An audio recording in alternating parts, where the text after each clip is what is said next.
Hi అండి. Welcome to ఐరో home style cooking. ఈరోజు ఎంతో కమ్మగా ఉండే గుత్తి వంకాయ కూర ఎలా తయారు చేయాలనేది చూద్దాము. చాలా కమ్మగా ఉంటుంది.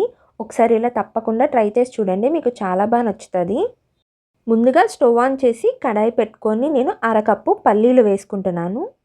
మంట అనేది మీడియం ఫ్లేమ్లో పెట్టుకొని పల్లీలని ఫ్రై చేసుకుందాము, మాడిపోకుండా ఈవెన్గా. పల్లీలు లైట్గా ఫ్రై అయినాయి కదా, నేను ఇప్పుడు ఇందులోకి 1 స్పూన్ ధనియాలు వేసుకుంటున్నాను. అలాగే 1 స్పూన్ జీలకర్ర వేసుకుంటున్నాను. ఇప్పుడు ఇందులోకి దాల్చిన చెక్క, లవంగాలు, యాలకులు వేసుకుంటున్నాను. అలాగే పచ్చి కొబ్బరి కానీ ఎండు కొబ్బరి కానీ వేసుకోవచ్చు. నేను జీడిపప్పు వేసుకుంటున్నాను. ఒకసారి మొత్తం అంతా కూడా కలుపుకుందాము. మీ దగ్గర పచ్చి కొబ్బరి ఉంటే పచ్చి కొబ్బరి వేసుకోవచ్చు, లేదంటే ఎండు కొబ్బరి అయినా పర్వాలేదు. లైట్గా ఫ్రై అయినాయి కదా, నేను ఇప్పుడు ఇందులోకి 2 స్పూన్లు నువ్వులు వేసుకొని మీడియం ఫ్లేమ్లో పెట్టుకొని మొత్తం అంతా కూడా ఫ్రై చేసుకుందాము, మాడిపోకుండా. మొత్తం అన్నీ కూడా బాగా ఫ్రై అయిపోయినాయి కదా, ఇప్పుడు స్టవ్ కట్టేసేసి చల్లారనిద్దాము. ఇప్పుడు మిక్సీ జార్లోకి ఇందాక ఫ్రై చేసుకున్నవన్నీ కూడా వేసుకుందాము. అలాగే నేను ఇప్పుడు ఇందులోకి 1 ఉల్లిపాయ వేసుకుంటున్నాను. 1 స్పూన్ అల్లం వెల్లుల్లి పేస్ట్ వేసుకుంటున్నాను. అలాగే నేను ఇప్పుడు ఇందులోకి 2 స్పూన్స్ కారం వేసుకుంటున్నాను. 1/2 స్పూన్ పసుపు వేసుకుంటున్నాను. వెల్లుల్లిపాయలు వేసుకుంటున్నాను. రుచికి సరిపడ సాల్ట్ వేసుకొని మూత పెట్టుకొని గ్రైండ్ చేసుకుందాము.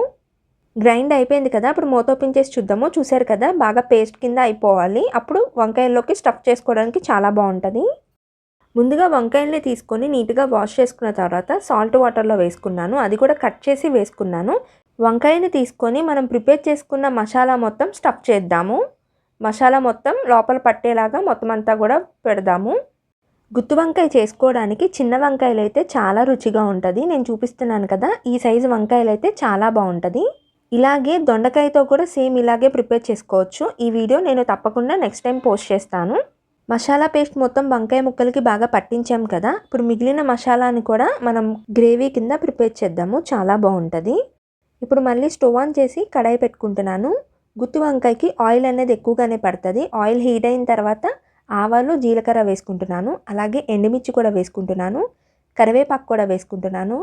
అలాగే ఇంగువ కూడా వేసుకొని మొత్తం అంతా కూడా తాలింపు ఫ్రై చేసుకుందాము, మాడిపోకుండా. మంట అనేది మీడియం ఫ్లేమ్లో పెట్టుకొని. తాలింపు రెడీ అయిపోయింది కదా, మంట అనేది మీడియం ఫ్లేమ్లో పెట్టేసుకొని మనం ప్రిపేర్ చేసుకున్న వంకాయలన్నీ కూడా తాలింపులో వేసుకుందాము. వంకాయ ముక్కలన్నీ వేసుకున్నాం కదా, స్పూన్తో కదపకుండా నేను చూపిస్తున్న విధంగా కదిపితే సరిపోతుంది. అలాగే స్టఫ్ చేసిన తర్వాత మిగిలిన మసాలా కూడా మొత్తం అంతా కూడా వేసుకొని ఒకసారి కలుపుకుందాము. కలుపుకున్న తర్వాత ఇంకొకసారి మొత్తం అంతా కూడా బాగా కలిసేలాగా కలుపుకుందాము. ఈ విధంగా మూత పెట్టుకొని ఒక 5 నిమిషాలు మగ్గనిద్దాము. 5 మినిట్స్ కంప్లీట్ అయిపోయింది కదా, ఇప్పుడు మూత ఓపెన్ చేసి చూద్దాము. ఒకసారి మొత్తం అంతా కూడా లైట్గా కలుపుకుందాము. ముక్క అనేది ఎక్కడ చితిపుకోకుండా కలుపుకుంటూ ఉండాలి. మూత పెట్టుకొని ఇంకొక 5 నిమిషాలు మగ్గనిద్దాము. 5 మినిట్స్ కంప్లీట్ అయిపోయింది కదా, ఇప్పుడు మూత ఓపెన్ చేసి చూద్దాము. అలాగే నేను ఇప్పుడు ఇందులోకి 2 స్పూన్స్ చింతపండు రసం వేసుకున్నాను.